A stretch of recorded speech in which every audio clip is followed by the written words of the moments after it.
Dependencia de nuestra nación. Bueno, quisiéramos creer que hay hermanos que están viajando, pero con lo del tema de la vía, quién sabe, ¿no? Bueno, los hermanos les gusta descansar. Estamos hoy viendo, continuando en nuestros pasos en renovando el alma. Esta es la entrega número 23. Un hermano me estaba preguntando que cuántas faltan por ahí unas 5. Y entraríamos a ver otro tema los días jueves. Hemos sentido de parte del Señor que sea un día para oración y para el estudio bíblico. Amén. Este tema nos ha ayudado y nos ayudará todavía más. Nos hace falta ver todo lo que es la faceta volitiva, la voluntad. Estamos apenas en otros ejercicios para la renovación de la faceta emocional. Hace 8 días vimos algunos ejercicios. Vamos a continuar con esto para terminar con la faceta emocional. El ser humano está compuesto por espíritu y alma, y esa es la parte inmaterial del ser humano. Y también tiene su parte material, que es el cuerpo. En el alma es donde se radican, se cuelgan, si se puede decir así, los desequilibrios, las iniquidades. El alma sufre, y el alma sufre continuamente. Entonces tenemos que ayudar al alma y tenemos que colaborar con la obra del Señor a través del Espíritu Santo en nuestras almas. Para colaborar con eso, entonces vamos a ver estos ejercicios. Vamos a considerar algunas cosas esta noche y vamos a ver cómo eliminar emociones negativas. Vamos a aprender cómo eliminar emociones negativas. Hay una relación muy estrecha entre las emociones negativas y la irresponsabilidad. De la responsabilidad hablaremos en la faceta volitiva, pues pertenece al nivel ejecutivo, pero que genera la emoción correspondiente. Todos estamos en algún punto y ascendemos o descendemos en todas las decisiones que tomemos. Y existe una relación de uno a otro entre la cantidad de responsabilidad que se acepta y la cantidad de control que se experimenta en la vida. Y la cantidad de responsabilidad y control se relacionan también uno a uno con la cantidad de libertad que se tiene. La libertad es el requisito indispensable para la felicidad.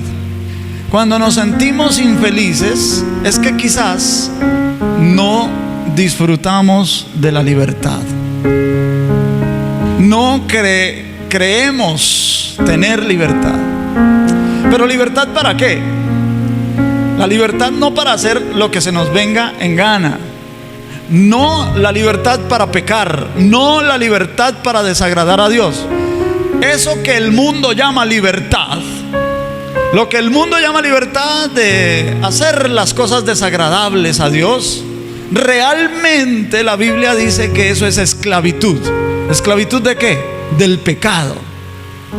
La gente que está esclava del pecado piensa que está libre de hacer lo que se le venga en gana, pero realmente ellos hacen sus actividades para su propio deleite, siendo esclavos del pecado. La verdadera libertad, ya saben ustedes en quién están. Vamos a ver. Por supuesto que nosotros entendemos que la verdadera libertad es aquella que se experimenta en Cristo al conocerle. Famoso este versículo de San Juan 8:32. Y conoceréis la verdad, y la verdad os hará libres. ¿Qué nos hace libres? Conocer la verdad. Conocimiento de la verdad. Vamos a abordar próximamente, con la ayuda del Señor, vamos a abordar un tema sobre el mal, sobre las estrategias de Satanás. Y cuando estemos viendo el mal, vamos a ver que el conocimiento es muy importante, pero también tenemos que comprender lo que significa conocimiento. La verdad, por supuesto, sabemos que es Jesucristo, porque Él dijo: yo soy el camino y la verdad y la vida. Entonces, cuando Él dice conoceréis la verdad, está diciendo cuando conozcamos a Cristo, cuando tengamos relación con Él, porque conocer en la Biblia tiene que ver con relación, y no cualquier relación, relación íntima. Cuando tengamos relación íntima con Cristo, entonces Cristo, que es la verdad, nos hará libres. Y por supuesto, estas cosas nos llevan a producir emociones positivas. La irresponsabilidad, por otro lado, nos lleva a la falta de control, de tal modo que nuestro ego almático se fracciona y se desintegra y nos lleva a una falta de libertad. Porque ya no podemos vernos a nosotros mismos como agentes libres en nuestro caminar con Dios, y nos sentimos más como marionetas o esclavos de las imposiciones religiosas. Eso también hay que decirlo, que la religión, cuando vacía sobre los seguidores, sobre los feligreses o como se llame, vacía sobre ellos algunas cohibiciones, inhibe a la persona de hacer cosas que está en legítimo derecho de hacer cuando esto es sano y agradable a Dios. ¿Me doy a entender? Pero cuando la religión dice: no puedes hacer esto, no puedes comer aquello, no te puedes vestir con esto, no te puedes poner, esas imposiciones realmente hacen que el alma se sienta esclava, aunque el religioso no considera ser esclavo. La diferencia de tener una relación directa con el Señor y de ser esclavo en la religión radica en que el que tiene relación con el Señor sabe, entiende, discierne qué cosas tiene legitimidad de hacer, es libre de hacer, siempre y cuando sea sano, sea pulcro, decente y que no desagrade a Dios. Thomas Ives Van Zandt, de 1920 al 2012, vivió en ese tiempo. Fue un profesor emérito de psiquiatría en la Universidad de Syracuse, bueno, no sé si lo pronuncié bien, en Nueva York. Reconocido crítico de los fundamentos morales y científicos de la psiquiatría. Es conocido por sus libros El mito de la enfermedad mental y la fabricación de la locura. Son varios tomos. Un estudio comparativo de la Inquisición con el movimiento de salud mental dijo sobre la enfermedad mental que son grados diversos de irresponsabilidad. Me pareció muy interesante. La enfermedad mental es grados diversos de irresponsabilidad. Entre más irresponsable sea yo, más enfermo mental soy. Lo dijo él, un especialista. Yo no soy especialista, por eso lo cité.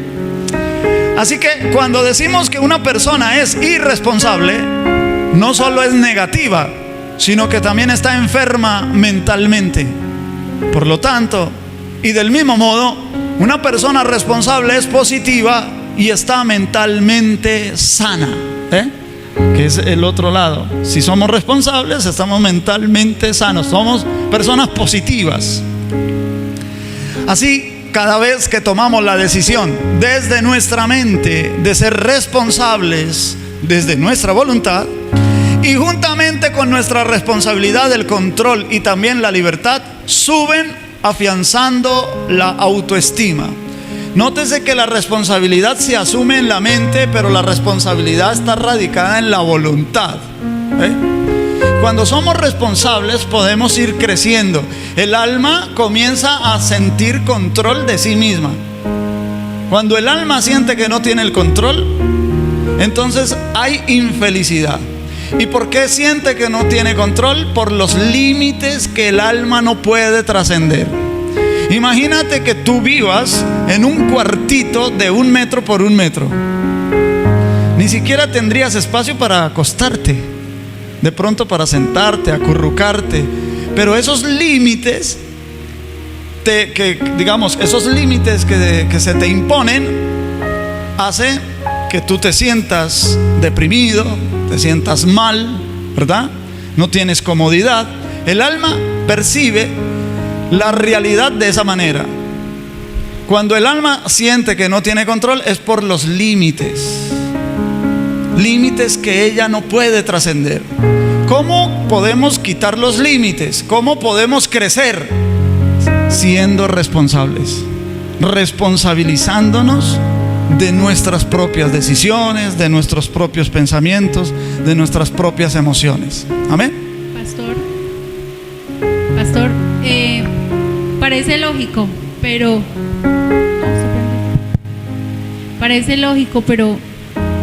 la responsabilidad, ahí se habla como cuando usted adquiere una responsabilidad en otro ámbito, o sea, en la parte espiritual o en la parte almática. La responsabilidad se ve lo mismo como cuando yo digo adquiero la responsabilidad de un hijo, ¿sí? Educarlo, ¿sí? Así, de esa misma manera se ve. Sí, la responsabilidad, como ya dijimos, es de la voluntad, ¿no? La voluntad de hacer las cosas que se deben hacer, ¿sí? Y de no hacer las que no se deben hacer. Entonces, cuando el Señor dice no hagas esto y yo no lo hago, estoy siendo responsable. Cuando el Señor dice haz esto y yo lo hago, estoy siendo responsable. Por ejemplo, que tú pones ahí sobre tener hijos. Entonces, por ejemplo, el Señor dice fructificad, ¿sí? Y tú lo estás haciendo. Bueno, tienes esa responsabilidad. La responsabilidad de los hijos va a marcar otras directrices de Dios, como por ejemplo saber que los hijos son la heredad que nos da el Señor. Heredad en la Biblia es como cuando a uno el papá le dice este terreno es tuyo, ¿sí? Es mi heredad, lo que me correspondió. Entonces, si los hijos son heredad de Dios, es para que nosotros tengamos responsabilidad de esa heredad. Sí, increíble, vemos que eso ha sucedido. Las mismas madres que dejan abandonados los niños en un basurero, por ejemplo, que se han encontrado niños así, ¿verdad? O mamás que tiran un niño por un peñasco, por ejemplo. Eso es irresponsabilidad, a pesar de la circunstancia en la que esa mujer haya tenido que tener ese bebé, ¿verdad? Pero todo en cuanto a la responsabilidad que estamos hablando aquí tiene que ver con los parámetros bíblicos, con lo que Dios dice que se haga y nosotros debemos hacer. O sea, somos responsables en lo que Dios nos dice que hagamos o lo que no hagamos. El miedo, la duda, el odio, el orgullo, la envidia, el resentimiento y la frustración no son solamente emociones negativas, sino que además son puertas abiertas para los espíritus demoníacos. Estas emociones negativas encabezan todas las demás emociones negativas que alguien puede llegar a sentir. La lista es larga. Todas las emociones negativas, llevan a la ira. La ira, que la Biblia lo califica como una obra de la carne, pero todas las emociones negativas desembocan allá. Digamos que la ira es el mar y todas esas emociones negativas son ríos y todas desembocan en ese mar, en la ira. Y hay personas que tienen problemas con la ira, son iracundos en sobremanera. Yo pienso que a todos nos da rabia en algún momento, ¿verdad? Pero el tema es que si el desequilibrio que tenemos es la ira, debemos examinar si la ira es por causa de todas esas emociones negativas. Hay dos cosas que alimentan y mantienen vivas las emociones negativas. Número uno, la autojustificación. Justificarse a sí mismo por cada error que comete. La autojustificación es una forma de idolatría. La autojustificación lleva a la autodeificación, es decir, se diviniza, evade las responsabilidades. Dios, por su parte, asume siempre la responsabilidad de todo, incluso del aparecimiento del mal. Cuando el mal entra en la escena del universo, y aunque Dios no creó el mal, Él se hace responsable de eso y se atribuye la adversidad a sí mismo como si hubiera sido hechura suya. Isaías 45:7 lo dice. Yo que formo la luz y creo las tinieblas, que hago la paz y creo la adversidad, yo Jehová soy el que hago todo esto. Ese primer yo que hay ahí entre corchetes es porque está tácito en ese versículo, ¿no? Yo, Dios, dice que Él es el que forma la luz y crea las tinieblas, que es el que hace la paz y crea la adversidad. Esa palabra adversidad en hebreo es la palabra ra. Ahí está. ¿Y qué significa? Se traduce como adversidad, se traduce, pero ¿qué significa? Mal, malo. En otras palabras, ¿qué está diciendo el texto original? Dios diciendo: yo creo el mal, yo creo lo malo. No lo creó malo, por supuesto. No creó el mal como tal. Él creó a esa criatura, la creó buena, hermosa sobremanera, el sello de la perfección, acabado de hermosura, lleno de sabiduría. Ya saben de quién estoy hablando. De Él hablaremos después de que terminemos renovando el alma. Vamos a hablar de las estrategias de Satanás. Entonces vamos a hablar con más detalles sobre Él. Dios no lo creó malo, Dios lo creó bueno, pero Dios sabía que la criatura se iba a desequilibrar. Él sería la primer criatura en el universo que iba a desequilibrarse y que iba a personificar el mal, que le iba a poner rostro al mal, que le iba a dar personalidad al mal. ¿Me voy a entender? Entonces el mal no es un concepto. Como los filósofos griegos decían que el mal es la ausencia del bien. Así de sencillo. No. El mal no es la ausencia del bien. El mal tiene rostro, tiene personalidad, tiene métodos, estrategias, artimañas. Tiene el mal. Y aunque Dios no lo creó malo, pero como Dios sabía que la criatura, si se descoordinaba, si se desequilibraba y personalizaba el mal, Dios asume la responsabilidad. Él dice: pero yo fui el que lo creó. Él se volvió malo, pero fue creación mía. Entonces Dios no se autojustificó. Y de Él debemos tener el ejemplo. Dios es responsable de todo lo que hace y cómo lo hace. Y Él es el ejemplo nuestro, nosotros creados a imagen y semejanza de Dios. Ahora que redimidos, necesitamos seguir su ejemplo, tomar la responsabilidad. Hicimos algo malo, tomemos la responsabilidad. Hicimos esto que era indebido, tomemos la responsabilidad. Sufrí un tropiezo, no era mi culpa, pero tropecé y por causa de mi tropiezo se generaron algunas consecuencias malas. Tomemos la responsabilidad, ¿verdad? Y tomemos la responsabilidad cuando las cosas salen bien. También, cuando todo va bien, cuando estamos generando buenos ingresos, seamos responsables con eso también. Seamos responsables de lo que Dios pone en nuestras manos. Seamos responsables del tiempo que Dios nos da. Seamos responsables de la salud que Dios nos da, del cuerpo que Dios nos dio, ¿verdad? Ser responsable y no justificarnos. ¿Cómo se eliminan las emociones negativas causadas por la autojustificación? Número 1, no condenando. No condenando. Ahorita vamos a hablar de juzgar, pero que es examinar. Pero aquí es de condenar, de señalar a otro para condenarlo. No condenar al otro y no condenarme a mí mismo. Pero también la condenación no es lo mismo que juzgar, o sea, examinar. La persona que alcanza madurez espiritual juzga, analiza, examina todas las cosas para no emitir ninguna condenación. Eso lo expresa Pablo a los Corintios. Vamos a leer 1 Corintios 2:15. En cambio, el espiritual juzga todas las cosas, pero él no es juzgado de nadie. Algunos han tomado esa palabra mal, se interpreta mal, juzgar, ¿no? Pero ¿qué significa juzgar en ese texto?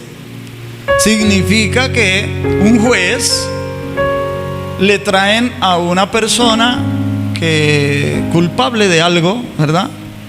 Y la parte fiscal, que es la parte acusatoria, trae a esa persona delante del juez.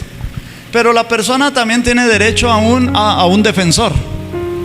Entonces se presentan los dos abogados, se presenta el fiscal y se presenta el defensor.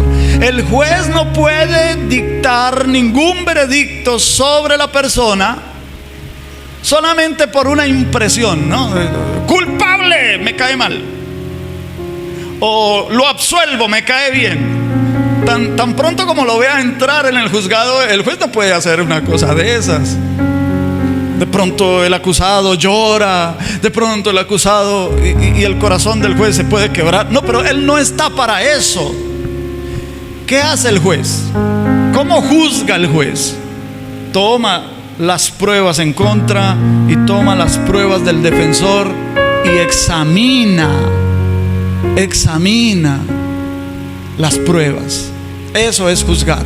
Por eso dice que el espiritual, ¿y quién es el espiritual? Personas que son maduras espiritualmente, son capaces de examinar todo. Y él no es examinado de ninguno. ¿Por qué? Porque la persona madura espiritual es una persona irreprensible. La persona irreprensible no es una persona perfecta. La persona irreprensible es que cuando mete la pata rápido se reprende él mismo antes de que otro lo reprenda. Por eso se llama irreprensible. Pero el irreprensible no es irreprensible sin la madurez espiritual. Entonces, se requiere de la madurez espiritual. Bien, avancemos. Dice, cuando no se condena, evita que las emociones negativas crezcan. Las emociones negativas comienzan siempre como una chispa y luego se alimentan al hablar de ellas, al autojustificarse y al autoglorificarse, que vamos a hablar ahorita de eso. Crecen y crecen hasta que se consumen, hasta que consumen a la mente por completo. Recuérdese que tanto las emociones como las decisiones del área volitiva, todas afectan a la mente. Y en segundo lugar, la autoglorificación. Eso es lo que alimenta tanto la autojustificación como la autoglorificación. Nosotros le llamamos vanagloriarse, ¿no? Alimentan las emociones negativas. Tratar de tomar el control por usted mismo y hacerse el tratamiento por usted mismo para glorificarse a sí mismo. Pablo expresa el fracaso de tratar de autojustificarse en 2 Corintios capítulo 11 verso 30. Si es necesario gloriarse, me gloriaré en lo que es de mi debilidad. En lo que es de mi debilidad, mire, y 2 Corintios 12:5. De tal hombre me gloriaré, pero de mí mismo en nada me gloriaré, sino en mis debilidades. Entonces, si nos vamos a gloriar de algo, que sea de las debilidades que tenemos, para mostrar a los demás nuestras imperfecciones. La autoglorificación, ¿qué es? Esconder las debilidades y mostrar a los demás mis fortalezas, o lo que yo pueda disimular como fortalezas. Hay personas que se muestran fuertes, pero realmente son muy frágiles, sino que quieren esconder eso. Ellos ponen una coraza en su personalidad. Personas que ponen la coraza en su personalidad es por lo general que han sido maltratadas en el pasado. Entonces ese maltrato hace que el corazón decida poner una coraza y decir: de ahora en adelante nadie me hará daño. Y mantienen todo el tiempo así, con cara de lápida, dicen por ahí, ¿no? Cara de mármol. no pretenden no dejarse afectar por nada, pero están ocultando la debilidad. Y las demás personas, al ver una persona así, con esas características, puede llegar a elogiar. Uy, qué bueno. Pero esa no es la verdadera identidad o la verdadera personalidad de esa persona. Otra cita, 2 Corintios capítulo 9 al 10. Y me ha dicho: bástate mi gracia, porque mi poder se perfecciona en la debilidad. Por tanto, de buena gana me gloriaré más bien en mis debilidades, para que repose sobre mí el poder de Cristo. Por lo cual, por amor a Cristo, me gozo en las debilidades, en afrentas, en necesidades, en persecuciones, en angustias, porque cuando soy débil, entonces soy fuerte.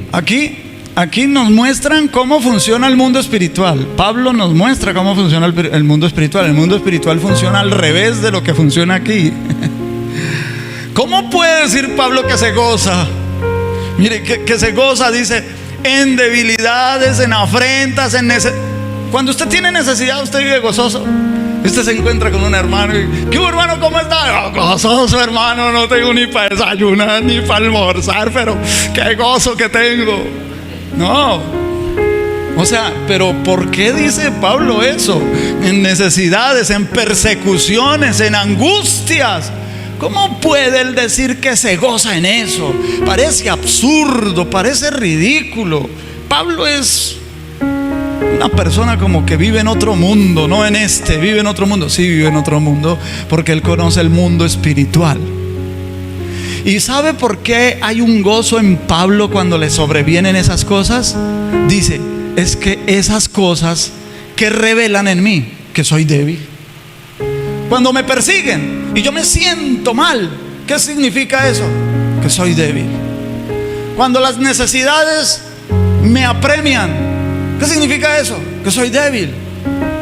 Pero entonces Pablo dice, está bien que esas cosas vengan, porque yo sé que cuando soy débil, entonces soy fuerte. ¿Pero en quién?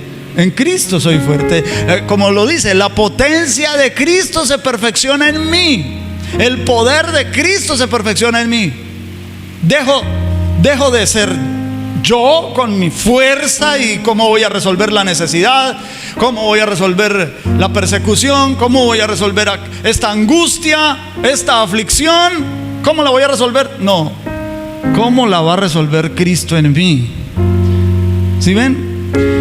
Es que el evangelio es como un absurdo de verdad, ¿sí? Cuando el Señor Jesús hablaba de las bienaventuranzas, Él decía, bienaventurados los pobres. El mundo dice, ¿cómo que ser pobre es bienaventurado? No. Bienaventurados los que lloran. ¿Cómo así que bienaventurados los chillones? No. Bienaventurados cuando por mi causa os vituperan y os persiguen y os dicen toda clase de mal contra vosotros mintiendo. Bienaventurados. Parece absurdo, pero como es que el mundo espiritual es el original y nosotros somos el sello, ¿cierto? Entonces todo al revés. Pero cuando nosotros vamos conforme al evangelio, estamos en línea con el reino de Dios. Imagina que dice, porque de los tales es el reino de los cielos. Veamos otro versículo. No. La autoglorificación trae emociones negativas de los extremos emocionales, tales como el orgullo y la autocompasión. Son dos extremos. El orgullo es un extremo y la autocompasión es el otro extremo. Entre un extremo y otro hay un montón, una larga lista de emociones negativas. ¿Cómo se eliminan las emociones negativas que se causan por la autoglorificación? Se combaten y eliminan desglorificando. O sea, el que se glorifica, pues entonces desglorifíquese. Pero con la humildad. Pero mire con esto, siendo objetivos. ¿Cómo se desglorifica uno? Cuando uno es objetivo. Buscar la objetividad de la realidad e ir estabilizando las subjetividades en sincronía con la objetividad. La objetividad se encuentra en la palabra de Dios, que nos da todas las pautas para alinear cualquier subjetividad con la objetividad de la realidad de Dios. Existe un problema, pero yo no soy el problema. Existe una dificultad, pero la dificultad no soy yo. ¿Qué es una subjetividad? Una subjetividad es lo que cada una de las personas percibe en su realidad. Como nosotros vivimos en un nivel de realidad bajo o menor, que se llama la realidad, o nosotros le hemos llamado la realidad relativa. Entonces, lo que para una persona, al ver un objeto, al ver una cosa, al ver una imagen, le puede causar repulsión, a otra persona viendo la misma imagen, la misma cosa, puede sentir atracción. Entonces, ¿por qué si es lo mismo? Y a una persona le agrada esto y a la otra persona le desagrada. Eso se llama subjetividad. Cada uno interpreta la realidad. ¿Sí me voy a entender? Cada uno interpreta su realidad. ¿Usted no le ha pasado que, por ejemplo, llega algún amigo, llega alguna amiga, llega un familiar, lo busca, quiero hablar con usted, y le comenta todos sus problemas? ¡Tra! Y usted escucha a la persona y dice, pero la solución es fácil. Yo no veo por qué usted está ahí. Vea, haga aquí, haga acá. Pero si usted es el que está en el problema, usted no ve cómo solucionar el problema por causa de la subjetividad. Entonces, ¿dónde encontramos la objetividad? En la palabra de Dios, en la Biblia. Ahí están todas las pautas. ¿Qué hacer? ¿Qué no hacer? Quédese quieto, quédese callado, hágalo, vaya, avance, sea decidido. De acuerdo a la circunstancia, la Biblia nos enseña a través de todos los ejemplos bíblicos lo que debemos hacer, siendo objetivos. Hablemos de la culpa. No obstante, la raíz de las emociones negativas es la culpa. La raíz, ya que ella contiene el 99% de las emociones negativas. Es ahí donde hay que poner el hacha y cortar de raíz las emociones negativas. ¿Dónde hay que poner el hacha? En la raíz, dijo Juan el Bautista, ¿verdad? El hacha toca ponerla en la raíz. Usted poda el arbolito, le quita las hojas, después vuelven y crecen. Usted le quita las ramas y deja solo el tronco, por ahí retoñará. Mientras la raíz siga, hay que poner el hacha en la raíz de la culpa. Las emociones negativas no están dadas por el exterior, o sea, por otras personas u otras situaciones. Las emociones negativas se dan desde su interior. Son causadas por su respuesta a otras situaciones. La culpa siempre mira hacia el pasado, hacia lo que ya no puede traerse de nuevo. La culpa siempre pregunta, ¿quién lo hizo?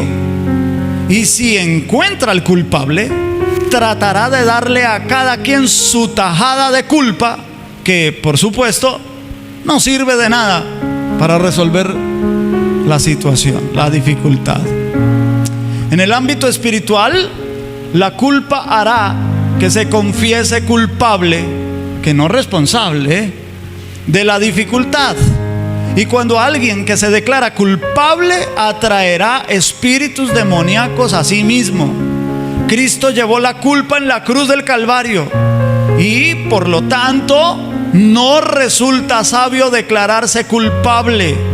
Si se comete un error o pecado, se debe confesar el pecado y arrepentirse de ello, pero seguir adelante. Porque, a ver, lo que ya Cristo hizo en la cruz por nosotros, y ya hemos dicho aquí en repetidas ocasiones que nosotros en Cristo no somos culpables, somos responsables. Somos responsables. Tenemos una responsabilidad y vamos a tener un juicio por eso. Pregunta. Sí, pastor. Hay una responsabilidad que entendemos es sujeta a la objetividad que tenemos que tener con el conocimiento de la palabra de Dios. Pero nosotros, si no tenemos ese conocimiento, somos irresponsables por no tenerlo. O sea, hay una irresponsabilidad por omisión, o sea, o porque no la sabía.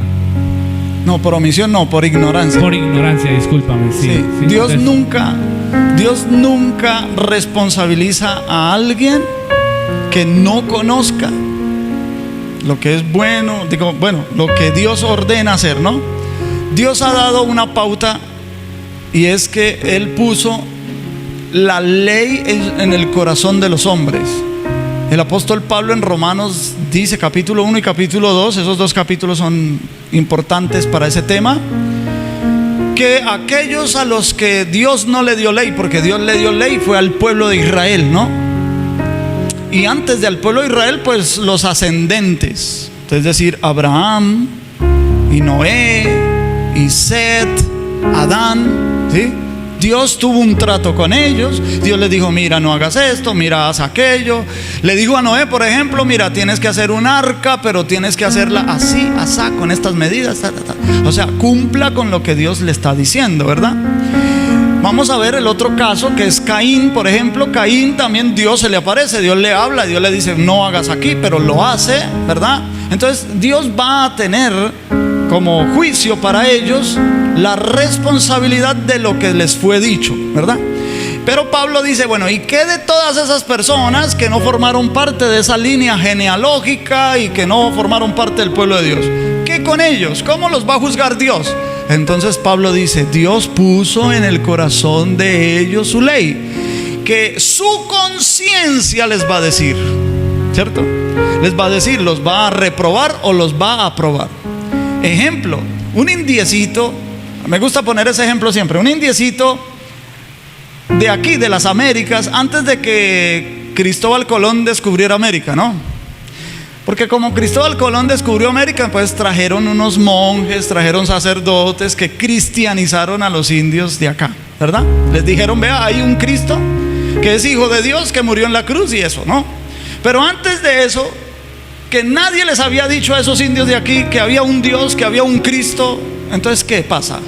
Bueno, este indiecito, llegó otro y le robó un objeto. Le robó un objeto. Y cuando el indio va a buscar su objeto y se da cuenta y no lo encuentra, él se desespera, se siente mal, se da cuenta que alguien le ha robado eso. Entonces ya él sabe, con conocimiento de causa, robar es malo. Robar no es bueno, es malo.